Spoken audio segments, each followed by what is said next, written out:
तो last class में हम लोग देखो कोऑर्डिनेशन कंपाउंड की बॉन्डिंग सीख रहे थे। उसमें वैलेंस बॉन्ड थ्योरी सिखाई थी मैंने आपको, हाइब्रिडाइजेशन निकालना बताया था। अब जेई मेंस में एक टाइप ऑफ क्वेश्चन आता है जिसमें limitations of valence bond theory पूछी जाती है। मैंने एनसीईआरटी से डायरेक्ट स्टेटमेंट्स आपके लिए ले लिए, वो सीधे सीधे देख लीजिए, क्योंकि इसमें जब हम लोग हाइब्रिडाइजेशन निकालते हैं तो strong field weak field ligand को यूज करते हैं।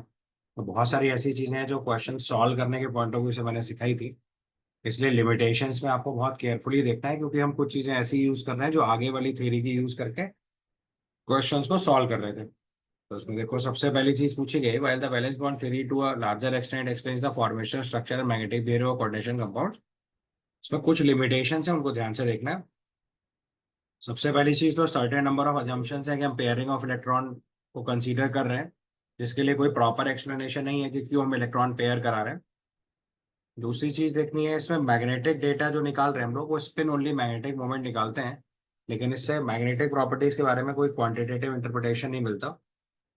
कलर्स ऑफ कोऑर्डिनेशन कंपाउंड्स के बारे में कोई खास इंफॉर्मेशन वैलेंस बॉन्ड थ्योरी से नहीं पता चलती, जो हम लोग अभी सक्सेसिव थ्योरीज में पढ़ेंगे। इसके बाद इसमें quantitative interpretation of let's say thermodynamics and kinetic stability, मतलब कोई भी कोऑर्डिनेशन कंपाउंड स्टेबल क्यों है, उसकी थर्मोडायनेमिक या काइनेटिक स्टेबिलिटी के बारे में भी हम वैलेंस बॉन्ड थ्योरी से एक्सप्लेन नहीं कर पाते। It does not have exact prediction regarding the tetrahedral and the square planar complexes. अगर आपको याद हो तो लास्ट क्लास में मैंने कॉपर टेट्रामाइन सल्फेट लिखा था, जिसमें आपको बताया था कि इलेक्ट्रॉन 3D से एक्साइट करा के 4p पे ले जा रहे हैं और स्क्वायर प्लेनर कॉम्प्लेक्स लिख रहे हैं। क्योंकि एक्सपेरिमेंटली हमें पता है वो स्क्वायर प्लेनर कॉम्प्लेक्स है, इसलिए हमने 3D से एक्साइट करा के 4p में ले गए। बट एग्जैक्टली हमें ऐसा अगर नहीं पता है तो हम एग्जैक्ट आइडिया नहीं बता सकते कि टेट्राहेड्रल कॉम्प्लेक्स होगा या स्क्वायर प्लेनर कॉम्प्लेक्स होगा। तो एक्सपेरिमेंटल डिफिनेशन से हमने उसको डिटेल करा। और सबसे इंपॉर्टेंट पॉइंट है जिसकी वजह से मैंने पूरी थ्योरी लिख के दिखाई आपको, कि ये does not distinguish between weak field and strong field ligand. मतलब strong field ligand weak field ligand अगर आपको याद हो तो मैंने स्पेक्ट्रोकेमिकल सीरीज सीएफटी से उठा के लिखी थी। आपको बोला था क्रिस्टल फील्ड थ्योरी में हम लोग स्पेक्ट्रोकेमिकल सीरीज पढ़ते हैं, जिसमें increasing order of like strong field ligand and week field ligand पता चलता है। उसको हमने वैलेंस बॉन्ड थ्योरी में यूज करके डिफरेंट टाइप ऑफ हाइब्रिडाइजेशंस निकाले थे। अदरवाइज क्वेश्चन कर पाना प्रैक्टिकली वहां पॉसिबल नहीं था। तो ये सबसे इंपॉर्टेंट बात है, क्योंकि हम strong field ligand weak field ligand CFT में यूज करते हैं। तो हम में से ज्यादातर लोग कंफ्यूज कर जाते हैं कि सर आपने यूज करा था फिर भी strong field ligand weak field ligand पता क्यों नहीं चल रहा। तो बेसिकली हमें strong field ligand weak field ligand पता है, इसके बेसिस पे हमने हाइब्रिडाइजेशन तो डिफाइन कर दिया। बट आप हाइब्रिडाइजेशन के बेसिस पे या वैलेंस बॉन्ड थ्योरी की स्टडी करके ये बता नहीं सकते ये लिगेंड स्ट्रॉन्ग फील्ड है या वीक फील्ड है। वो बताने के लिए हमने लिस्ट को डायरेक्टली रिजल्ट की तरह यूज किया था। इसका आइडिया इस थ्योरी से नहीं लगता। ठीक है। अब इसकी एडवांस थ्योरी जो है, नेक्स्ट थ्योरी जो हम लोग फॉलो करते हैं, this is called crystal field theory, या इसी को क्रिस्टल फील्ड स्प्लिटिंग थ्योरी भी बोलते हैं। So next theory will follow is crystal field theory. बहुत इंपॉर्टेंट थ्योरी है ये, पहले जे एडवांस के कोर्स में नहीं थी, अभी रिसेंटली ऐड हुई है। तो इस वजह से इसमें बहुत इंपॉर्टेंट क्वेश्चन या टेक्निकल क्वेश्चन बन सकते हैं, उनको हमें फॉलो करना है। So next is crystal field theory. अब इसमें देखो पहले कुछ थ्योरेटिकल पॉइंट्स हैं जो आपको डायरेक्टली मालूम होने चाहिए। शॉर्ट में इसको सीएफटी बोलते हैं। तो क्रिस्टल फील्ड थ्योरी में अभी तक जो हम लोग वैलेंस बॉन्ड थ्योरी डील कर रहे थे, उसमें हम डील कर रहे थे कि लिगेंड अपना lone pair of electron central metal atom के वैकेंट ऑर्बिटल में ट्रांसफर कर रहा है। तो उसको हम लोग as a coordinate bond deal कर रहे थे। बट क्रिस्टल फील्ड थ्योरी में पहला जो चेंज है वो ये है कि इलेक्ट्रोस्टैटिक मॉडल है, जिसमें हम मेटल लिगेंड बॉन्ड को आयनिक कंसीडर कर रहे हैं। अभी तक मेटल लिगेंड बॉन्ड जो था वो कोऑर्डिनेट बॉन्ड की तरह टैकल कर रहे थे। सीएफटी के अंदर सबसे पहला चेंज जो है वो ये है, यहाँ पे जो मेटल लिगेंड बॉन्ड है उसको हम लोग कैसे डील कर रहे हैं, प्योरली आयनिक बॉन्ड, जैसे आयनिक बॉन्ड डील करते हैं वैसे डील करेंगे। और हम मान के चलेंगे मेटल आयन और लिगेंड के बीच में प्योर इलेक्ट्रोस्टैटिक इंटरेक्शन काम कर रहा है, जिसमें लिगेंड्स को हम लोग पॉइंट चार्जेस की तरह ट्रीट करेंगे। और लिगेंड अगर अगर एनायनिक लिगेंड है तो, और अगर हमारा लिगेंड न्यूट्रल है या ऐसा केस है जिसमें डायरेक्ट चार्जेस नहीं बन रहे हैं, तो उसको हम लोग पॉइंट डाइपोल की तरह ट्रीट करेंगे। ये इंपॉर्टेंट बात है, इस पर ध्यान देना है। अगर आपका लिगेंड जो है वो एनायनिक है तो हम पॉइंट चार्ज की तरह टैकल कर रहे हैं, और अगर न्यूट्रल है तो हम इसे कैसे टैकल कर रहे हैं, पॉइंट डाइपोल की तरह से। ठीक है, बात समझ में आ गई मेरी। बेसिक एजम्पशन है। इसके बाद आपको पता है कि डी ऑर्बिटल हम लोग जो यूज करते हैं लाइक डी ब्लॉक एलिमेंट्स में, उसमें सारे डी ऑर्बिटल्स की एनर्जी बराबर होती है। So we refer the term degeneracy is 5। तो 5D ऑर्बिटल जो है वो सब बराबर एनर्जी के कंसीडर कर रहे हैं हम। किसी भी आइसोलेटेड गैसियस एटम में सेम एनर्जी है, जिसको टेक्निकल टर्म में बोलेंगे डीजेनरेटेड। डीजेनरेट ऑर्बिटल्स का मतलब होता है ऑर्बिटल्स ऑफ इक्वल एनर्जी। और जहां पे हम टर्म यूज करेंगे डीजेनरेसी, डीजेनरेसी का मतलब होता है number of orbitals of equal energy. तो चूंकि स्फेरिकली सिमेट्रिकल फील्ड होता है सारे नेगेटिव चार्जेस के लिए जो कि मेटल एटम को सराउंड कर रहे हैं, तो फिर हम इसको दी सारे ऑर्बिटल्स को बराबर एनर्जी या डीजेनरेसी 5 लेके चलेंगे। लेकिन जैसे ही लिगेंड डिफरेंट डायरेक्शन से अप्रोच करेंगे तो यहाँ पे splitting of D subshell notice में आती है, और स्प्लिटिंग की वजह से इस डी ऑर्बिटल की डीजेनरेसी चेंज कर जाती है, जो हमें अलग अलग फील्ड में अलग अलग डील करना पड़ेगा। लाइक टेट्राहेड्रल फील्ड के लिए अलग, ऑक्टाहेड्रल फील्ड के लिए अलग, स्क्वायर प्लेनर के लिए अलग। तो सबसे पहले हम लोग ऑक्टाहेड्रल कॉम्प्लेक्सेस के लिए डील कर रहे हैं।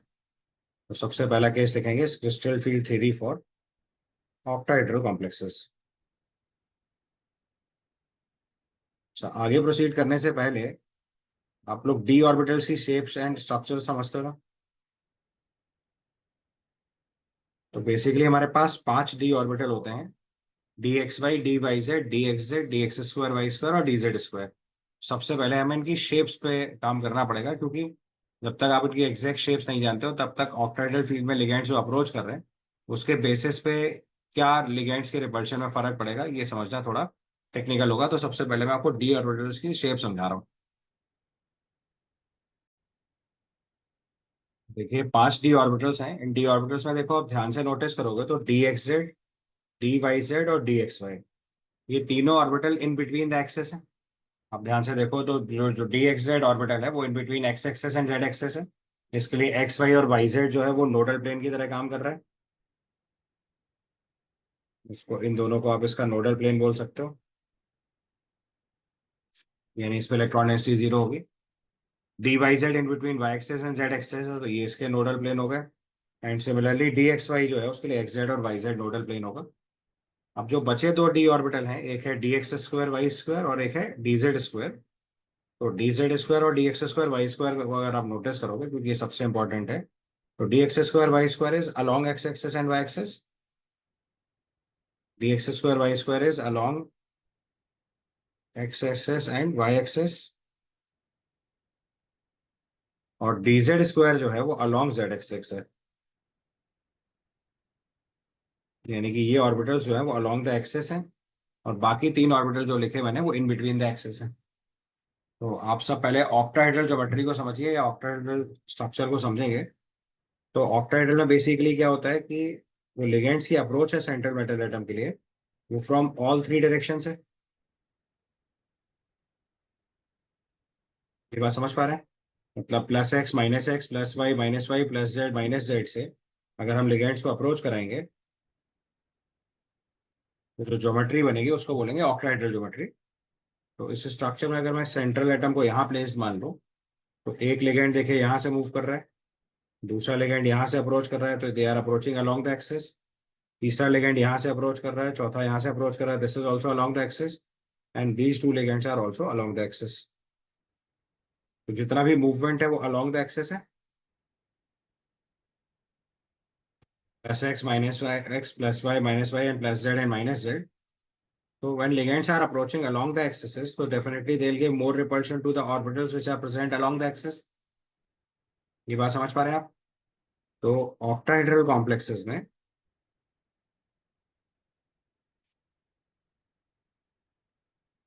ligands are approaching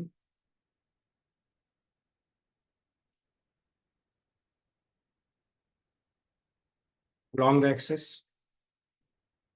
तो मोर रिपल्शन कहाँ पे होगा? Along the axis, hence more repulsion on the orbitals along the axis, यानी कि d x square y square और डी जेड स्क्वायर। ये बात आपको समझ में आई? तो जब लिगेंड्स हमारे सेंट्रल मेटल एटम को अलोंग द एक्सिस अप्रोच करेंगे ऑक्टाहेड्रल ज्योमेट्री अचीव करने के लिए, तो they'll give more repulsion to d x square y square and d z square, and lesser repulsion to d x y d y z and d x z. तो उसकी वजह से क्या होता है कि जो हमारे डी ऑर्बिटल्स थे, तो डी ऑर्बिटल हमारे पास 5 डी जनरेट ऑर्बिटल्स हैं। जिनकी बराबर एनर्जी है।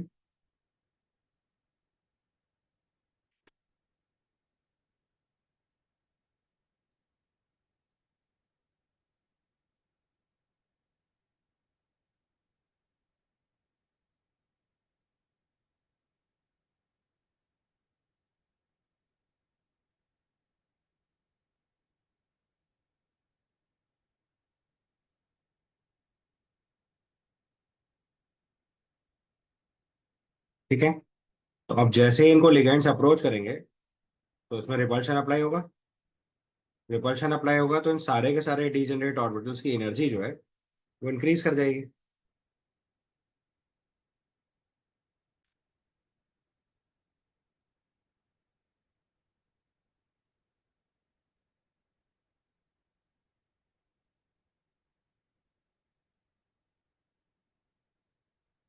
जब इनकी एनर्जी इंक्रीज कर जाएगी तो they will be on higher energy level. लेकिन इन 5 d ऑर्बिटल्स में, क्योंकि 2 d ऑर्बिटल ऐसे ऐसे हैं जो अलोंग द एक्सेस हैं, और 3 d ऑर्बिटल ऐसे हैं जो इन बिटवीन द एक्सेस हैं। तो जो अलोंग द एक्सेस है उनमें ज्यादा रिपल्शन लगेगा, इस वजह से उनकी एनर्जी सिग्निफिकेंटली ज्यादा इंक्रीज करेगी। और जो ligands in between the axes है उन पर रिपल्शन कम लगेगा, तो उनकी एनर्जी सिग्निफिकेंटली डिक्रीज कर जाएगी। ये बात समझ पा रहे हैं आप पहले? तो जो 2 d ऑर्बिटल है उनकी एनर्जी ज्यादा आएगी, और बचे 3 ऑर्बिटल्स की एनर्जी कम हो जाएगी।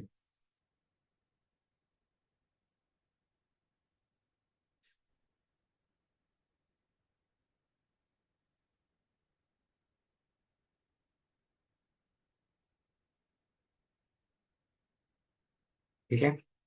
तो अब जो 3 ऑर्बिटल जिनकी एनर्जी डिक्रीज करी, इसको टेक्निकल भाषा में बोलते हैं T2g लेवल। और जिन दो की एनर्जी बढ़ जाती है इसको हम लोग बोलते हैं EG लेवल।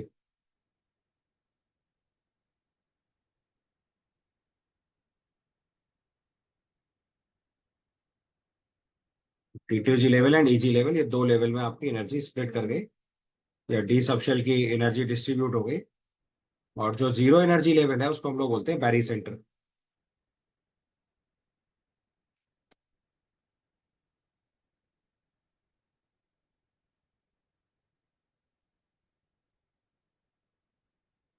ये जो जीरो एनर्जी लेवल है इसको बोलते हैं बैरी सेंटर।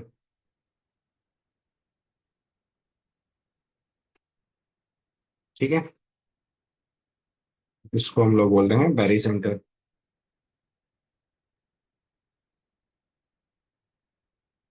जो T2g लेवल और EG लेवल के बीच में एनर्जी डिफरेंस है, इसको बोलते हैं delta o, splitting energy of octahedral complexes. Still field splitting energy, यानी T2g लेवल और EG लेवल के बीच में जो एनर्जी डिफरेंस क्रिएट हुआ, उसको हम लोग टेक्निकल टर्म में बोलते हैं डेल्टा ओ। और डेल्टा ओ को बोला जाता है crystal field splitting energy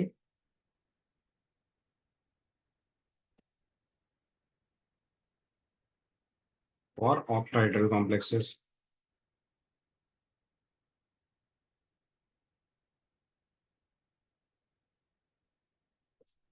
crystal field splitting energy for octahedral complexes.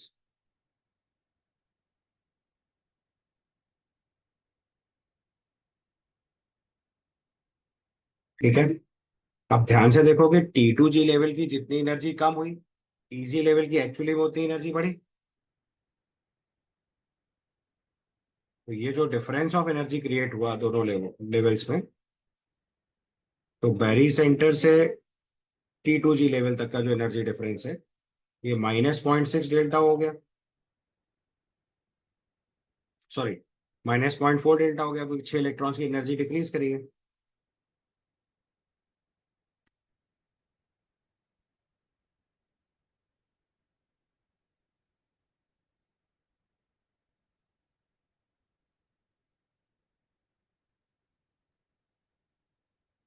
ये जो एनर्जी डिक्रीज करी इसको बोलेंगे -0.4 डेल्टा ओ,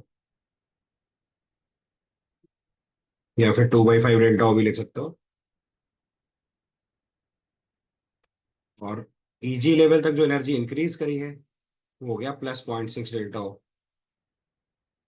क्योंकि जितनी एनर्जी डिक्रीज करी एग्जैक्टली उतनी ही बढ़ गई है दूसरे एंड पे। ये वैल्यू होगी 0.6 डेल्टा O। ठीक है, तो आप समझ सकते हो कि 6 इलेक्ट्रॉन्स की एनर्जी डिक्रीज करी है तो टोटल -2.4 डेल्टा O डिक्रीज करा है, और 4 इलेक्ट्रॉन्स की एनर्जी बढ़ी है यानी 2.4 डेल्टा O इंक्रीज करा है। तो जितनी एनर्जी बैरी सेंटर के रिस्पेक्ट में डिक्रीज करी है एग्जैक्टली उतनी एनर्जी इंक्रीज कर गई। इसको बोलते हैं हम लोग splitting of D subshell in octahedral complex या इन ऑक्टाहेड्रल फील्ड। ठीक है, इसके बाद यहाँ पे एक और टर्म डिफाइन करते हैं पी, जिसको बोलते हैं पेयरिंग एनर्जी।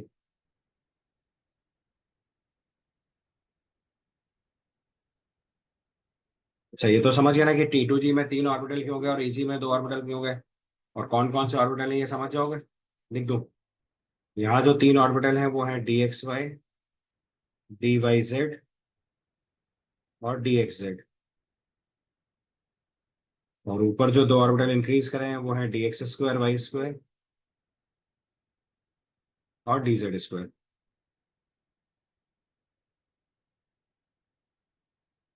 समझ में आ गया?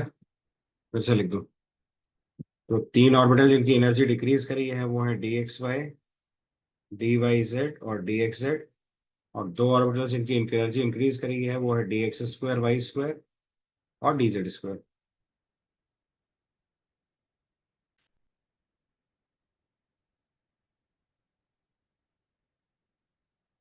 ठीक है,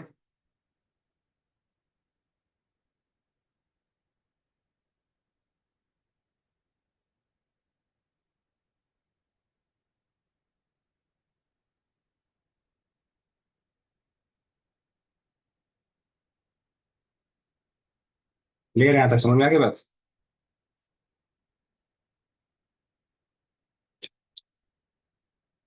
पेयरिंग एनर्जी का मतलब समझ ही हो गए, ये एनर्जी रिक्वायर्ड है किसी भी ऑर्बिटल में इलेक्ट्रॉन्स को पेयर कराने के लिए। सो पेयरिंग एनर्जी हुई energy required for pairing of an electron in,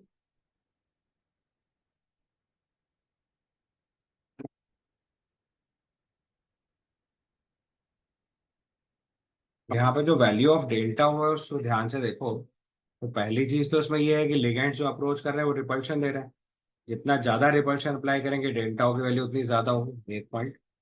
दूसरा, अगर central atom 3D series 4D series और 5D सीरीज है तो 4D और 5D सीरीज में स्प्लिटिंग बहुत ज्यादा होती है। इसलिए आपको याद होगा मैंने लास्ट क्लास में बताया था कि 4D और 5D सीरीज सेंट्रल एटम के लिए सारे लिगेंड स्ट्रॉन्ग फील्ड की तरह काम करते हैं। और लास्ट पॉइंट, अगर सेंट्रल एटम का ऑक्सीडेशन नंबर ज्यादा और साइज कम होगा तो उस केस में भी ये स्प्लिटिंग एनर्जी की वैल्यू बढ़ेगी यानी डेल्टा ओ की वैल्यू ज्यादा आएगी, क्योंकि लिगेंड्स को अपनी तरफ अट्रैक्ट करेंगे और it will give more repulsion. ठीक है, तो यहाँ पे अब दो केस में स्टडी करी जाती है। तो सबसे पहले हम जरा डेल्टा ओ के बारे में लिखते हैं। तो delta O depends on,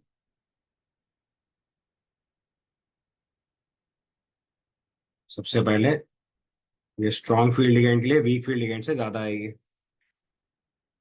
strong field ligand अगर होगा तो उसके लिए डेल्टा ओ ज्यादा आएगा as compare to weak field ligand. अगर वीबीटी वाली लिगेंड स्ट्रेंथ हम यहाँ पे भी यूज कर लें स्पेक्ट्रोकेमिकल सीरीज, तो आप डायरेक्टली बता पाओगे कि डेल्टा ओ किसका ज्यादा आएगा। दूसरा केस अगर मार्क करेंगे तो 5D series central metal atom के लिए ये हाईएस्ट होगा, then 4D series and then 3D series.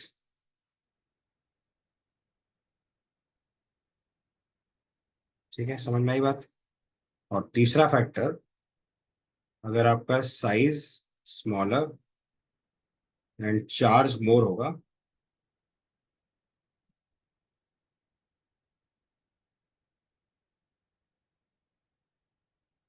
Size smaller and charge more on central metal atom, तो इस केस में भी इसका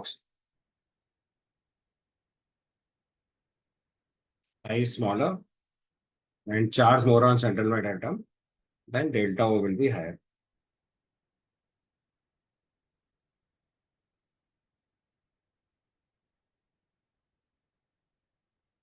delta O will be higher.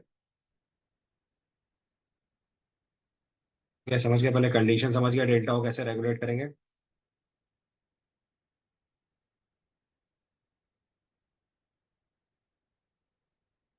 ठीक है, क्लियर। अब यहाँ पे दो पॉसिबल कंडीशंस बनती हैं जब आप फिलिंग ऑफ इलेक्ट्रॉन्स चेक करोगे ऑक्टाहेड्रल कॉम्प्लेक्सेस में। We have two cases.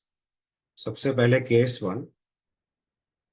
One में अगर डेल्टा की value greater than P V, जिसको हम लोग सिंपल भाषा में स्ट्रॉन्ग फील्ड लिगेंड की कैटेगरी बोलते हैं। तो अगर स्ट्रॉन्ग फील्ड लिगेंड होगा तो डेल्टा की वैल्यू सिग्निफिकेंटली ज्यादा होगी। डेल्टा ओ ज्यादा होगा तो डेल्टा ओ ग्रेटर देन पी की कंडीशन लगेगी।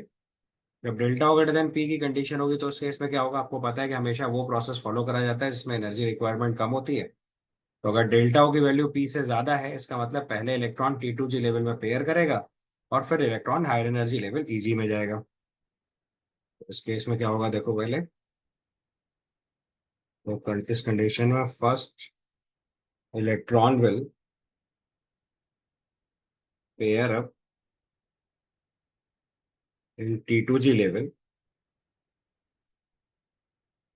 First electron will pair up in T2G level, then will move to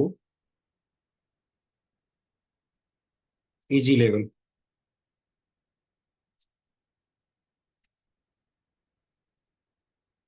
ठीक है, फर्स्ट केस ले। उसके बाद केस टू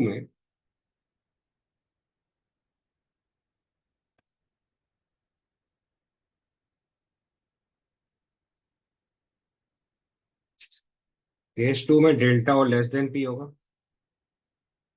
तो ये केस वीक फील्ड लिगेंड का होगा। और अगर वीक फील्ड लिगेंड का होगा तो पहले इलेक्ट्रॉन जो है वो Eg लेवल में जाएगा और बाद में पेयरिंग होगी। क्योंकि अगर स्प्लिटिंग एनर्जी कम हुई, पेयरिंग एनर्जी ज्यादा होगी, तो पहले इलेक्ट्रॉन हायर एनर्जी लेवल जिसको हम Eg लेवल बोल रहे हैं वहां पहुंच जाएगा, बाद में पेयरिंग होगी। तो इस केस में first electron will move to easy level, then pairing will take place।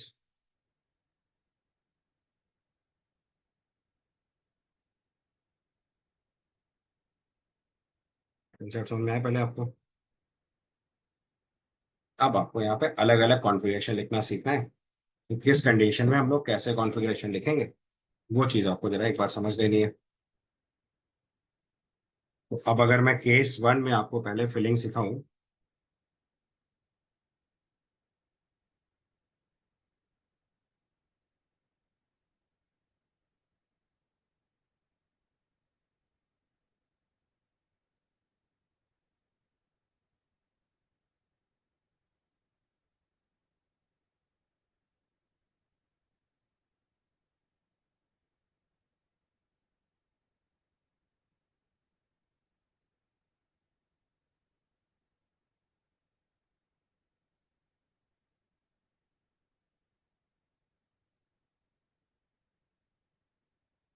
Case one में देखो, अगर पहला इलेक्ट्रॉन फिल करेंगे तो यहाँ पे आएगा first electron, then second, third. इसके बाद पेयरिंग स्टार्ट होगी, 4, 5, 6, 7, 8, 9 एंड 10। और मैं आया कंसेप्ट। इस केस में पहले T2G में पेयरिंग हुई, फिर इलेक्ट्रॉन हायर एनर्जी लेवल पे गया। जबकि केस टू में पहले इलेक्ट्रॉन हायर एनर्जी लेवल में जाएगा और फिर पेयरिंग स्टार्ट होगी।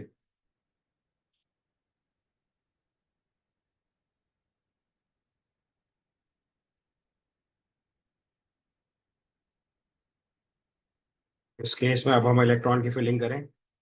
फर्स्ट इलेक्ट्रॉन यहाँ, सेकेंड यहाँ, थर्ड यहाँ, फिर फोर्थ यहाँ पे जाएगा, फिफ्थ यहाँ पे जाएगा, उसके बाद सिक्स्थ, सेवेंथ, एट्थ, नाइन्थ और 10th।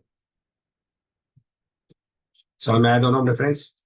अगर हमारा डेल्टा की वैल्यू पी से ज्यादा होगी तो सबसे पहले आपको पता है एनर्जी इसमें ज्यादा होगी, वो प्रोसेस जल्दी फेवरेबल नहीं होता। तो डेल्टा ओ ग्रेटर देन पी है तो पहले इलेक्ट्रॉन पेयर करेगा T2G लेवल में, फिर Eg में जाएगा। और अगर डेल्टा ओ लेस देन पी होगा, यानी वीक फील्ड लिगेंड का केस होगा, तो पहले इलेक्ट्रॉन हायर एनर्जी लेवल में जाएगा फिर पेयर करेगा। अब इसको अगर आप वैलेंस बॉन्ड थ्योरी से रिलेट करो तो आपको जल्दी समझ में आएगा। वैलेंस बॉन्ड थ्योरी के टाइम पे क्या हो रहा था बताइए। वैलेंस बॉन्ड थ्योरी के टाइम पे हमारा जो इलेक्ट्रॉन है वो हायर एनर्जी लेवल जा रहा था। तो वैलेंस बॉन्ड थ्योरी में जब मैंने आपको बताया था स्ट्रॉन्ग फील्ड लिगेंड है तो वहाँ पेयरिंग करा रहे थे एक्स्ट्रा, और बाद में D2sp3 हाइब्रिडेशन बना रहे थे। तो यहाँ पे भी देखो वही का कंसेप्ट है, अगर स्ट्रॉन्ग फील्ड लिगेंड होगा तो पहले पेयरिंग हो रही है। तो वहाँ पे हम लोग डीजनरेट ऑर्बिटल नहीं क्रिएट कर रहे थे, सारे ऑर्बिटल बराबर एनर्जी मान के चल रहे थे, इसलिए एक्स्ट्रा बताना पड़ रहा था कि स्ट्रॉन्ग फील्ड के लिगेंड के केस में पेयरिंग करा लो। बट यहाँ पे अगर आप डेल्टा और पी के केस से डील करोगे तो हमने डी ऑर्बिटल की स्प्लिटिंग करा दी। तो हंस रूल को वायलेट किए बिना हम लोग प्रॉपरली इलेक्ट्रॉन की फिलिंग करा सकते हैं।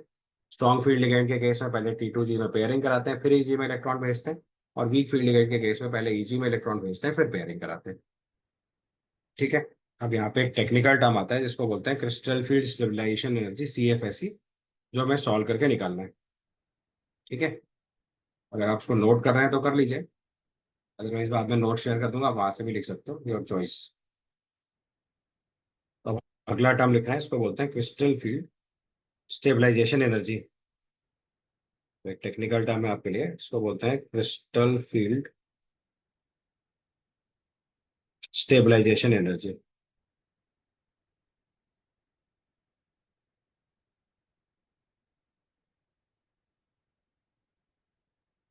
इसी को शॉर्ट में हम लोग बोलते हैं CFSE, crystal field stabilisation energy, in short CFSE। अब अगर आपको ये वैल्यू कैलकुलेट करनी होती है तो उसके लिए एक फॉर्मूला है, तो this is equal to -0.4 delta O into x plus 0.6 delta O into y plus NP। तो डेल्टा O तो समझ गया आप, क्रिस्टल फील्ड स्टिमुलेटिंग एनर्जी। अब यहाँ सारे टर्म्स का मतलब लिख लो सबसे पहले। तो डेल्टा O तो हो गया crystal field splitting energy for octahedral complex.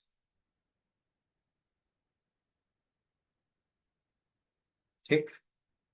X हो गया number of electrons in T2G level, Y हो गया number of electrons in EG level,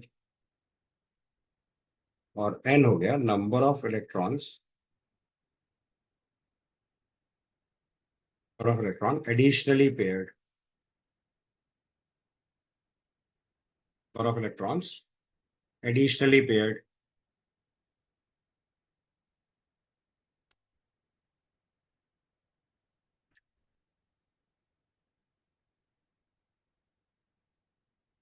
X is number of electron in T2G level, Y is number of electron in EG level, and N is number of electrons additionally paired। ठीक है। इससे हमको CFSE calculate करना start करना।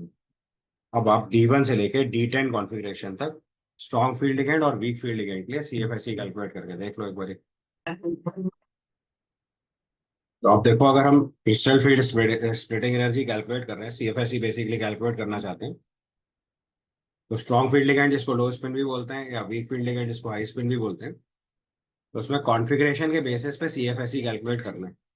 तो पहले आप इसका कॉन्फ़िगरेशन लिखो जो मैंने बॉक्स डायग्राम में लिखना सिखाया, अब उसी को प्रॉपर तरीके से लिखना शुरू करेंगे। तो सबसे पहले देखो, अगर D1 कॉन्फ़िगरेशन है हमारे पास, तो D1 में पहला इलेक्ट्रॉन T2G में जाएगा, तो कॉन्फ़िगरेशन होगा T2G1 Eg0। अब एक इलेक्ट्रॉन आपका T2G में आया तो एक्स की वैल्यू 1 हो गई, तो CFSE बन जाएगा -0.4 डेल्टा O। ठीक है। वीक फील्ड लिगेंड होगा तब भी कोई फर्क नहीं पड़ रहा, क्योंकि एक इलेक्ट्रॉन में पेयरिंग का कोई कंसेप्ट ही नहीं होता। वो पहला इलेक्ट्रॉन T2G1 में ही जाएगा, Eg0 होगा, और अभी भी -0.4 डेल्टा वही वैल्यू आ जाएगी। ठीक है। D2 कॉन्फ़िगरेशन में फिर अगला इलेक्ट्रॉन T2G2 Eg0 हो जाएगा, और अभी ये -0.8 डेल्टा हो जाएगा। फिर T2G2 Eg0 हो जाएगा, और ये -0.8 डेल्टा हो गया। और तीसरे इलेक्ट्रॉन में T2G3 Eg0 हो जाएगा, और ये -1.2 डेल्टा हो जाएगा, समझ गए ना, क्योंकि एक्स की वैल्यू 1 2 3 पुट करते जाएंगे ऊपर वाले फॉर्मूले में। तो -0.4 डेल्टा हो, -0.8 डेल्टा हो, -1.2 डेल्टा हो, सीक्वेंस से आंसर आते जाएंगे, और ये T2G3 इजी जीरो आ जाएगा, और ये वैल्यू भी -1.2 डेल्टा हो गया। अब जब चौथा इलेक्ट्रॉन आएगा तब डिफरेंस आएगा कि हमें उसे पेयर कराना है कि हायर एनर्जी लेवल ले जाना है। तो आपको बताया था कि स्ट्रॉन्ग फील्ड लिगेंड के केस में पहले पेयरिंग होती है, फिर हायर एनर्जी में इलेक्ट्रॉन जाता है। तो यहाँ पे कॉन्फ़िगरेशन बनेगा T2G4 इजी जीरो। लेकिन एक और बात नोटिस करने की है, वो ये है कि D4 कॉन्फ़िगरेशन में पहले कोई भी इलेक्ट्रॉन पेयर्ड नहीं था, लेकिन T2G4 में एक इलेक्ट्रॉन पेयर्ड हो गया, तो एक इलेक्ट्रॉन एक्स्ट्रा पेयर हुआ, ये समझ गए? फिर से बताओ। पहले T2G4 कॉन्फ़िगरेशन में कोई भी इलेक्ट्रॉन, पहले D4 कॉन्फ़िगरेशन में कोई भी इलेक्ट्रॉन पेयर्ड नहीं है, लेकिन जैसे ही T2G4 कॉन्फ़िगरेशन किया तो एक इलेक्ट्रॉन एक्स्ट्रा पेयर हुआ, एन की वैल्यू 1 हो गई ना। तो यहाँ पे जब आप वैल्यू लिखेंगे तो ये वैल्यू आएगी -2.0 delta O plus P. Plus P क्यों हो रहा है समझ में आ गया ना, क्योंकि एक इलेक्ट्रॉन एक्स्ट्रा पेयर्ड हुआ। जबकि वीक फील्ड लिगेंड के केस में ये T2G3 इजी वन हो जाएगा, एक इलेक्ट्रॉन हायर एनर्जी में लेवल चला जाएगा। तो चार इलेक्ट्रॉन अनपेयर्ड थे, अभी भी चारों अनपेयर्ड हैं, तो कोई इलेक्ट्रॉन एक्स्ट्रा पेयर नहीं हुआ, तो ये वैल्यू हो जाएगी -0.6 डेल्टा O। क्योंकि एक्स की वैल्यू 3 और वाई की वैल्यू 1 डालोगे फॉर्मूले में, ये सॉल्व होके आ जाएगा -0.6 डेल्टा O। बोलो समझ में आया? एक्स्ट्रा इलेक्ट्रॉन पेयर वाली बात समझ गए? इसके बाद D5 कॉन्फ़िगरेशन में जाएंगे तो ये हो जाएगा T2G5 इजी जीरो। अब दो इलेक्ट्रॉन एक्स्ट्रा पेयर्ड हो गए, तो ये वैल्यू बन जाएगी -2.4 डेल्टा O प्लस 2p। जबकि अगले वाले केस में ये वैल्यू लिखेंगे, ये हो जाएगा T2G3 इजी टू, क्योंकि अभी पेयरिंग नहीं होगी, और ये वैल्यू आ जाएगी 0। ठीक है, D1 to D5 देखो एक बार समझ में आया? यही काम आगे D6 में करोगे, तो D6 कॉन्फ़िगरेशन में भी फिर ये बन जाएगा T2G6 इजी जीरो। लेकिन आप ध्यान से देखो, D6 का जो एक्चुअल कॉन्फ़िगरेशन है उसमें भी एक इलेक्ट्रॉन पेयर्ड होता है। मैं अलग से बना के दिखा दे रहा हूँ, आप ध्यान से देखो जरा। अगर D6 कॉन्फ़िगरेशन बनाओगे तो ऐसे बनेगा, और अगर T2G6 बनाओगे तो इसमें तीन इलेक्ट्रॉन पेयर्ड हो जाएंगे। तो आपने एक्स्ट्रा पेयर कितना कराया? दो इलेक्ट्रॉन। तो यहाँ पे ध्यान देना है, एन की वैल्यू 2 लिखेंगे, 3 नहीं लिखेंगे। ये 3 NP नहीं होगा, 2 NP होगा, बस यही सबसे इंपॉर्टेंट बात है, क्योंकि number of electron additionally paired check करा जाता है। एक इलेक्ट्रॉन तो ऑलरेडी पेयर्ड है, पहले भी बाद में भी दो एक्स्ट्रा इलेक्ट्रॉन पेयर कराए हैं, तो हमें number of electron additionally paired लिखना होता है। तो ये वैल्यू बनेगी -2.4 delta O plus 2p। 3p नहीं लिखना है, बस इसमें सबसे इंपॉर्टेंट बात इतनी है, ये ध्यान दीजिएगा, this is not 3p, this is 2p।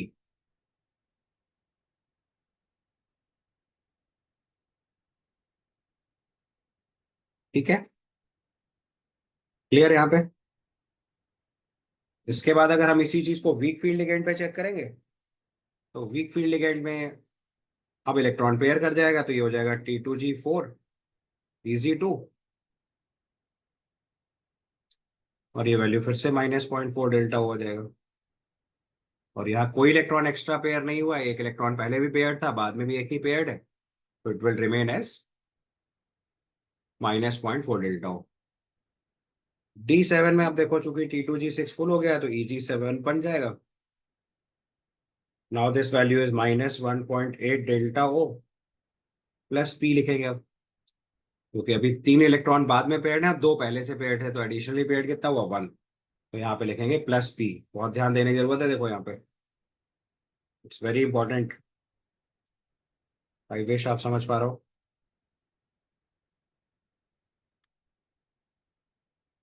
यहाँ पे प्लस पी लिखना है, ना कि 2p। और जब यही काम आप वीक फील्ड लिगेंड के केस में करोगे, ये हो जाएगा T2G5 EG2, और ये वैल्यू हो जाएगी -0.8 डेल्टा हो।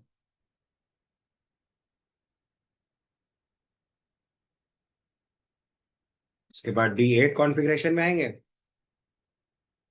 ये हो जाएगा T2G6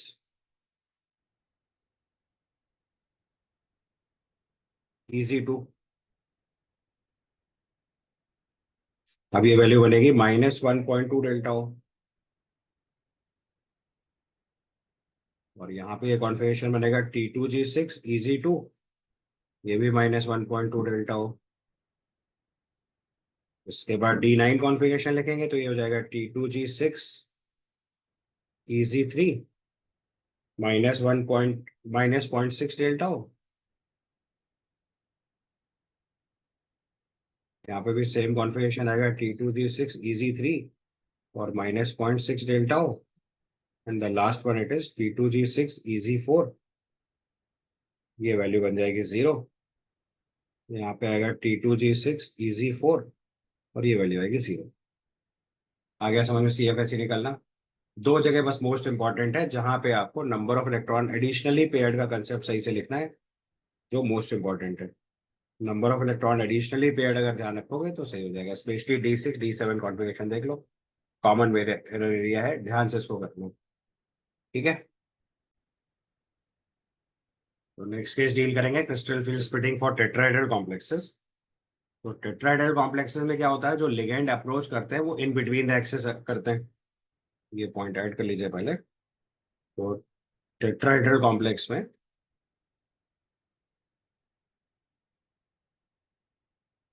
ligands approaches in between the axes।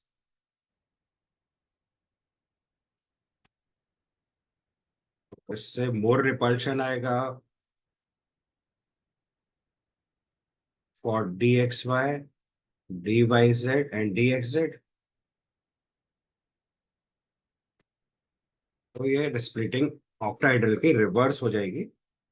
अब DX² Y² और DZ² की एनर्जी कम हो जाएगी और DXY DYZ और DXZ की एनर्जी इंक्रीज कर जाएगी। अब जो दोनों की नेट स्प्लिटिंग आएगा इसको बोलते हैं ΔT। ये वैल्यू हो गई ΔT, crystal field splitting energy for tetrahedral complexes. और ये जो लेवल है इसको अभी भी बैरी सेंटर बोलते हैं। तो बस इस लेवल को बोलते हैं T2 लेवल। जी नहीं लिखिएगा, ध्यान से समझिए, this is T2 level and this is E level. उल्टा लिख दिया, नीचे वाला लेवल E लेवल हो जाएगा, ऊपर वाला T2 लेवल हो जाएगा।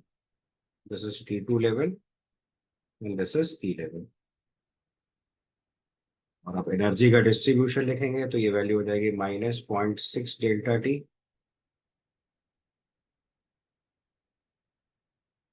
-0.6 ΔT और ये वैल्यू हो जाएगी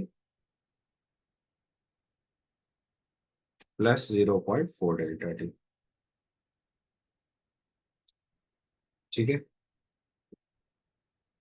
ऑल्दो यहाँ पे CFSE रेलेवेंट क्वेश्चंस पूछे नहीं जाते क्योंकि टेट्राहेड्रल कॉम्प्लेक्सेस के केस में मोस्टली लिगेंड्स को वीक फील्ड लिगेंड की तरह टैकल करते हैं, क्योंकि ΔT की वैल्यू काफी कम होती है और मेजॉरिटी ऑफ द कॉम्प्लेक्सेस। तो ΔT की value approximately 4/9 times of ΔO लिखा जाता है। ΔT की वैल्यू 4/9 टाइम्स ऑफ ΔO लिखते हैं, जो कि सिग्निफिकेंटली लेस होता है as compare to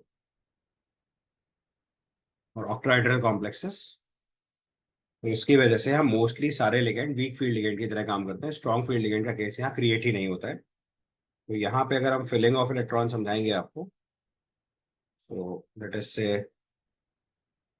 I fill up the electron. तो यहाँ चूंकि वीक फील्ड लिगेंड के केस में तो इलेक्ट्रॉन पहले हायर एनर्जी लेवल में जाएगा, बाद में पेयरिंग होगी। तो यहाँ मोस्टली इलेक्ट्रॉन की फिलिंग 1 2 3 4 5 देन 6 7 8 9 और 10 ऐसे हो गए।